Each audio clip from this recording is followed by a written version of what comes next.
రాజీనామా చేయడానికి కారణం మేము ఇప్పుడు దాకా కరోనా వచ్చినా ఏదైనా అవాతాతల పెన్షన్ కానీ వికలాంగుల పెన్షన్ వచ్చినా కానీ 1వ తారీఖు 7 గంటలకే పెన్షన్ పంచేవాళ్ళం. కరోనా వచ్చినప్పుడు కూడా మా ప్రాణాలు తెగించి ఊరి చివర కాపలా కాసి కరోనా ఊరికి అంటకుండా నివారించాం. ప్రతి ఒక్క వీధికి ట్రాక్టర్ పెట్టి స్ప్రే చేయించాం బ్లీచింగు.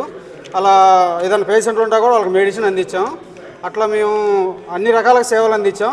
సచివాలయ వ్యవస్థ ద్వారా 502 రకాల సేవలు ఉంటే వాటిని కూడా ప్రతి ఒక్క ఇంటికి ప్రతి ఒక్క పథకాన్ని చేరవేశాం.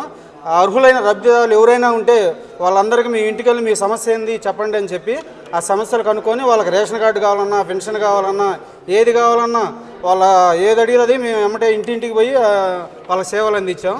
అయితే ఇలా జరుగుతున్న క్రమంలో మొన్న పోయిన నెల 1వ తారీఖు ఆ 1వ తారీఖు రోజు మా అవతాతలకు వికలాంగులకు పెన్షన్ ఇవ్వకుండా మమ్మల్ని అడ్డుకున్నారు. ఆ అడ్డుకున్న తీరు మాకు బాధ కలిగించింది.